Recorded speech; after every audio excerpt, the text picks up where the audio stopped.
ಮಲ್ಕೊಂಡಿದ್ದೀರಾ ನೀವು? ಮಲ್ಕೊಂಡಿದ್ದೀರೇನ್ರಿ? ಇಷ್ಟ ಜನಗಳ ಭವಿಷ್ಯ ನಿಮ್ ಕಣ್ಣ ಹತ್ರ ಕಾಣಿಸ್ತಿಲ್ವೇನ್ರಿ? ನಿಮ್ ಮಕ್ಕಳೆಲ್ಲ ವಿದೇಶದಲ್ಲಿ ಹಾಯಾಗಿ ಆರಾಮಾಗಿ ಎಸಿ ರೂಮ್ ಅಲ್ಲಿ ಓದ್ತಿರ್ಬೇಕು.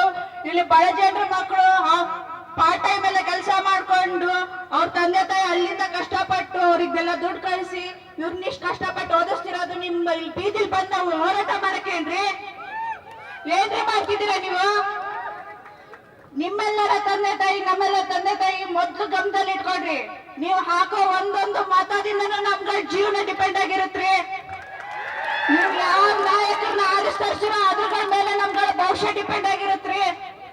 ನಿಮ್ಗಳ ಓಟ್ 100-500 ರೂಪಾಯಿ ಮಾಡ್ಕೊಂಡು ನಮ್ಗಳ ಜೀವನನ ನಮ್ಗಳ ಭವಿಷ್ಯ ನೀವು ಬೀದಿಗೆ ತರೋ ತರ ಮಾಡ್ಬೇಡ್ರಿ. ಎಲ್ಲ ಪೋಷಕರಲ್ಲಿ ಮೊದಲ ವಿನಂತಿ. ನಿಮ್ಗಳ ಓಟ್ ಒಂದೊಂದು ನಮ್ಗಳ ಭವಿಷ್ಯವನ್ನು ನಿರ್ಧಾರ ಮಾಡುತ್ತೆ. ಒಬ್ಬೊಬ್ಬ ನಾಯಕನಿಂದನೂ ಪ್ರತಿಯೊಂದು ಚೇಂಜ್ ಮಾಡುವಂತ ತಾಕತ್ತಿರುತ್ತೆ. ಬಟ್ ನಮ್ಮಲ್ಲಿ ಯಾಕೆ ಈ ಸಿಸ್ಟಮ್ ಇದೆ ನನ್ಗೆ ಗೊತ್ತಾಗ್ತಿಲ್ಲ. ಇಷ್ಟ ಜನರೆಲ್ಲ ಏನಕ್ರಿ ಒಂದಲ್ಲ ಎರಡಲ್ಲ 3-10 ವರ್ಷದವರೆಗೂ ನಮ್ ಜೀವನ ಹಾಳು ಮಾಡ್ಕೊಂಡು ಬರೀ ಓದೋದಲ್ಲೇ ಜೀವನ ಮಾಡೋದಾಗುತ್ತಲ್ಲ. ನಿಮ್ ನೇಮಕಾತಿ ಮಾಡ್ಕೊಳ್ಳೋದು ಯಾವಾಗ? ಇಷ್ಟ ಜನರ ಭವಿಷ್ಯ ಸುಧಾರಿಸೋದು ಯಾವಾಗ? ಏನ್ ಮಾಡ್ತಿದ್ದೀರ ನೀವ್? ಇನ್ನ ಬರೀ ಅವಾಗ ಬಿಡ್ತೀವಿ ಇವಾಗ ಬಿಡ್ತೀವಿ ಅವಾಗ್ಲೇ ಬಿಡ್ತೀರಾ ನೀವು?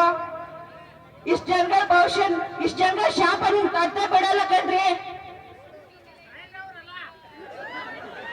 ಇಷ್ಟ ಜನಗಳ ಶಾಪ ನೀವು ತಡ್ಡ ಬಿಡಂಗಿಲ್ಲ. ಏನ್ ಮಾಡ್ತಿದ್ದೆ ಸರ್ಕಾರ? ಕಾಣಿಸ್ತಿಲ್ವಾ ಇಷ್ಟ ಜನ? ಇದೇನು ಅಲ್ಲ. ಇನ್ನು ಸ್ಟೂಡೆಂಟ್ಸ್ ಏನ್ರಿ ಸ್ಟೂಡೆಂಟ್ಸ್ ಏನ್ ಮಾಡ್ತಿದ್ದಾರೆ?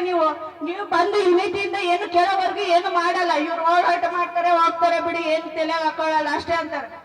ಧಾರವಾಡದಲ್ಲಿ ಇದಿಷ್ಟು 10% ಹೋರಾಟ ನೀವು ಮಾಡ್ತಿಲ್ಲ ನೀವು. ಯಾಕೆ ನಿಮಗ್ ನೇಮಕಾತಿ ಆಗೋದ್ ಬೇಡವಾ? ಜಾಬ್ ಆಗೋದ್ ಬೇಡವಾ? ಯಾರಿಗೂ ಜಾಬ್ ಬೇಡವಾ? ಇಷ್ಟ ಕೊಡ್ತೀರಾ? ಓದ್ಕೋತ ಕೊಡ್ತೀರಾ? ಇಷ್ಟನಾ? ಬೇಕಾದ್ರೆ ಬರ್ರಿ ಲೈಬ್ರರಿ ಬಿಟ್ಟು ಬಂದು ಕೇಳ್ರಿ. ಎಷ್ಟು ವರ್ಷ ಅಂತ ಓದ್ಕೋತ ಸುಮ್ನೆ ಕೊಡ್ತೀರಾ? ಏನ್ರಿ ಮಾಡ್ತಿದ್ದೀರಾ ನೀವು? ಬಂದ್ ಕೇಳ್ರಿ. ನಾವು ಅವ್ರ ಹಕ್ಕುಗಳನ್ನ ಕೇಳ್ತಿಲ್ಲ. ನಮ್ಮ ಹಕ್ಕು ಏನಿದೆ ನಮ್ಮ ಹಕ್ಕು ಕೇಳ್ತಾ ಇದೀವಿ. ನಮ್ಮ ಹಕ್ಕು ನಾವು ಕೇಳ್ತಾ ಇದೀವಿ. ನಮ್ಮ ಹಕ್ಕು ನಾವು ಕೇಳ್ತಾ ಇದೀವಿ. ನಮ್ಮ ಹಕ್ಕುಗಳನ್ನ ಕೊಡ್ರಿ. ನಾವೇನ್ ನಿಮ್ಮ ಮನೆಯಿಂದ ಕೇಳ್ತಿಲ್ಲ. ನಮಗ್ ಬರ್ಬೇಕಾಗಿದ್ದ ಹಕ್ಕು ನಾವು ಕೇಳ್ತಾ ಇದೀವಿ. ಏನ್ರಿ ಮಾಡ್ತಿದ್ದೀರಾ ನೀವು? ಇಷ್ಟ ಜನ ಭವಿಷ್ಯ ಜೊತೆ ಆಟ ಆಡ್ತಿದ್ದೀರಾ ನೀವು?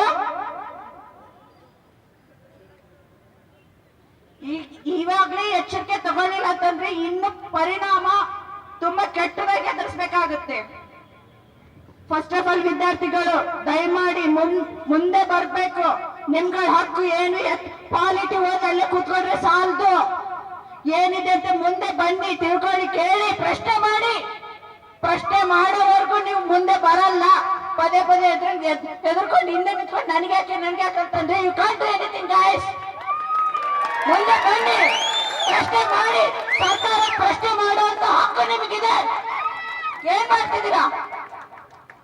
ಪ್ರಶ್ನೆ ಮಾಡುವಂತ ಪ್ರತಿಯೊಬ್ಬರು ಹಕ್ಕಿ. ಸುಮ್ಮನೆ ನನಗ್ಯಾಕೆ ದೂರಲ್ಲಿ ನಿಂತ್ಕೊಂಡು ನೋಡಿದ್ರೆ ಯಾರು ಏನ್ ಮಾಡಲ್ಲ. ಅವ್ರವ್ರ ಮಕ್ಕಳೆಲ್ಲ ಚೆನ್ನಾಗೇ ಇರ್ತಾರೆ. ನಾವು ನೀವೆಲ್ಲ ಬೀದಿಗೆ ಬರೋದು ಗೊತ್ತಾಗಲ್ವಾ? ಬನ್ನಿ, ಪ್ರಶ್ನೆ ಮಾಡಿ. ಅವರಿಗೆಲ್ಲ ಹಕ್ಕಿರೋದು ನಮಗೆ. ನಾವು ಓಟಾಕಿ ಅವ್ರನ್ನ ಅಲ್ಲಿ ಕೂಡ್ಸಿರೋದು ನಮ್ಗಳು ನೋಡ್ಕೊಳ್ಳಿ ಅಂತ, ಅವ್ರನ್ನ ನೋಡ್ಕೊಳ್ಳಿ ಅಂತಲ್ಲ. ನಿಮ್ ತಂದೆ ತಾಯಿ ಬಿಸಿಲಲ್ಲಿ ಕೆಲಸ ಮಾಡ್ತಿರೋ ಕಾಣಿಸ್ತಿಲ್ವಾ ನಿಮ್ಗೆ ಕಣ್ಣಿಗೆ? ಅವ್ರು ನೋವು ಬರ್ತಿರೋದು ಯಾರಿಗೂ ನಿಮ್ಗೆ ಕಾಣಿಸ್ತಿಲ್ವಾ?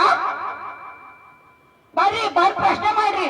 ಯಾವ್ದಾವ್ದಕ್ಕೂ 10,000 ಗಂಟೆ ಜನ ಹೋಗ್ತೀರಾ. ನಿಮ್ಗಳ ಹಕ್ಕು ನೀವು ಕೇಳಕ್ಕೆ ಯಾರು ಬರ್ತಿಲ್ಲಲ್ಲ. ಏನ್ ಮಾಡ್ತಿದ್ದೀರಾ? ನನ್ಗೋಸ್ಕರ ಬಂದಿಲ್ಲ ರೀ, ಪ್ರತಿಯೊಬ್ಬರಿಗೋಸ್ಕರನು. ಇದೇ ತರ ಇನ್ನು ಮುಂದುವರೆದ್ರೆ ಇನ್ನು ಕಷ್ಟ ಅನುಭವಿಸ್ತೀರಾ. ಇನ್ನು ಹೆಚ್ಚು ಕಷ್ಟ ಅನುಭವಿಸ್ತೀರಾ. ದಯಮಾಡಿ ಈಗ ಎಚ್ಚೆತ್ಕೊಳ್ಳಿಲ್ಲ ಅಂತಂದ್ರೆ ಮುಂದಿನ ಭವಿಷ್ಯ ತುಂಬಾ ಕಠಿಣವಾಗಿರುತ್ತೆ ಅಂತ ಹೇಳ್ತೀನಿ.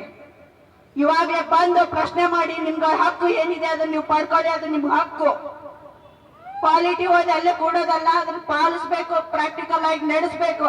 ಅಂದಾಗ ಮಾತ್ರ ಒಬ್ಬ ಪ್ರಜೆ ಆಗ್ಲಿಕ್ಕೆ ಸಾಧ್ಯ. ನೀವು ನನಗೆ ಹಾಕ್ಬೇಕು ಅಂತ ಪ್ರಶ್ನೆ ಮಾಡದೆ ನೀವು ಹಿಂದೆ ಉಳ್ಕೊಂಡ್ರೆ ಯು ಕಾಂಟ್ ಡು ಎನಿಥಿಂಗ್. ನೀವೇನು ಮಾಡ್ಲಿಕ್ಕೆ ಸಾಧ್ಯ ಇಲ್ಲ. ಬನ್ನಿ, ಪ್ರಶ್ನೆ ಮಾಡಿ. ನಿಮ್ಗಳ ಹಕ್ಕು ನೀವು ತಗೊಳ್ಳಿ. ಸರ್ಕಾರ ಎಚ್ಚೆತ್ಕೊಳ್ಳಿ ದಯಮಾಡಿ.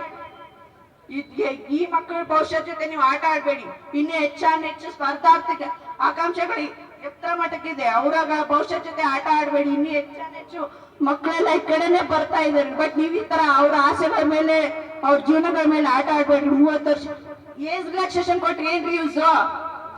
ಏಜ್ ರಿಲ್ಯಾಕ್ಸೇಷನ್ ಕೊಟ್ಟು ಏನ್ ಯೂಸ್? ನೋಟಿಫಿಕೇಶನ್ ಮಾಡ್ತಿಲ್ಲ ಅಂತಂದ್ರೆ ಇರೋ ಕಾಂಪಿಟೇಷನ್ ಜೊತೆಗೆ ಎಕ್ಸ್ಟ್ರಾ ಕಾಂಪಿಟೇಷನ್ ಕೊಟ್ಟು ನೋಟಿಫಿಕೇಶನ್ ಮಾಡ್ತಿದ್ರೆ ಏಜ್ ರಿಲ್ಯಾಕ್ಸೇಷನ್ ಕೊಟ್ಟು ಏನ್ರಿ ಯೂಸ್ ನೀವು? ಇಲ್ಲಿ ಬಂದಿರೋರೆಲ್ಲ ಏಜ್ ರಿಲ್ಯಾಕ್ಸೇಷನ್ ತಗೊಂಡರೆ ಬಂದಿರೋದು. 21ರಿಂದ 30-40 ವರ್ಷದವರೆಗೂ ಓದೋದ ಅಂತಂದ್ರೆ ನಮ್ಮ ಅಪ್ಪ ಅಮ್ಮನ್ ನೋಡ್ಕೊಳ್ಳೋದು ಯಾವಾಗ್ರಿ ನಾವು? ಅವರೇ ನಮ್ಮನ್ನ ನೋಡ್ಕೊಳ್ಳೋ ಪರಿಸ್ಥಿತಿಯಲ್ಲಿ ಇದೀವಲ್ಲ ನಾವು. ನಮ್ಮ ಅಪ್ಪನ ನಾವು ನೋಡ್ಕೊಳ್ಳೋದು ಯಾವಾಗ? ಮಕ್ಕಳ ಭವಿಷ್ಯದ ಬಗ್ಗೆ ಯೋಚನೆ ಮಾಡಿ. ನಿಮ್ ಬಿಟ್ಟಿ ಬಗ್ಗೆ ನಮಗ್ ಬೇಕಿಲ್ಲ ರೀ. 2,000 ಜೊತೆ ನಾವೇ 2,000 ಕೊಡ್ತೀವಿ. ಚೆನ್ನಾಗಿದೆ. ನಿಮ್ ಬಿಟ್ಟಿ ಬಗ್ಗೆ ನಮಗ್ ಬೇಡ. ನಿಮ್ 2,000 ರೂಪಾಯಿಂದ ನನ್ ಮನೆತನ ನಡೆಯಂಗಿಲ್ಲ ರೀ. ನಿಮ್ 2,000 ರೂಪಾಯಿಂದ ನನ್ ಮನೆತನ ನಡೆಯಂಗಿಲ್ಲ. ನಿಮ್ 2,000 ರೂಪಾಯಿ ಬಿಟ್ಟಿ ಬಗ್ಗೆ ಬೇಡ. ನಾನು ಸ್ವಾಭಿಮಾನದ ಬದುಕ್ಬೇಕು. ನಮಗೆ ನಾವು ಸ್ವಾಭಿಮಾನದಿಂದ ಬದುಕ್ಬೇಕು. ನಮಗೆ ನಾವು ಸ್ವಾಭಿಮಾನದಿಂದ ಬದುಕಬೇಕು. ನಿಮ್ 2,000 ರೂಪಾಯಿಂದ ತಗೊಂಡ ಮನಿ ನಡೆಸೋ ಅವಶ್ಯಕತೆ ನಮಗಿಲ್ಲ. ನಮಗೆ ಸ್ವಾಭಿಮಾನದ ಬದುಕಬೇಕು. ಪ್ರತಿಯೊಬ್ಬರಿಗೂ ಉದ್ಯೋಗ ಬೇಕು. ಅವರು ಸ್ವಾಭಿಮಾನದಿಂದ ಅವ್ರ ಜೀವನ ನಡೆಸಬೇಕು. ಅವ್ರಿಗೆ ಐಡೆಂಟಿಟಿ ಇರ್ಬೇಕು. ನಿಮ್ ಬಿಟ್ಟಿ ಭಾಗದಿಂದ ಬದುಕೋರಿ. ಯಾರಷ್ಟು ಗತಿಗೆ ಇಟ್ಟಿಲ್ಲ ರೀ. ಅವ್ರಿಗೆ ಅವ್ರ ಬದುಕು ಕಟ್ಕೊಳ್ರಿ. ನೀವು ಮಾಡೋ ಸರ್ಕಾರ ನಿಮ್ ಕೆಲಸ ನೀವು ನೋಡ್ಕೊಳ್ಳಿ. ದಯಮಾಡಿ ಎಚ್ಚೆತ್ಕೊಳ್ಳಿ.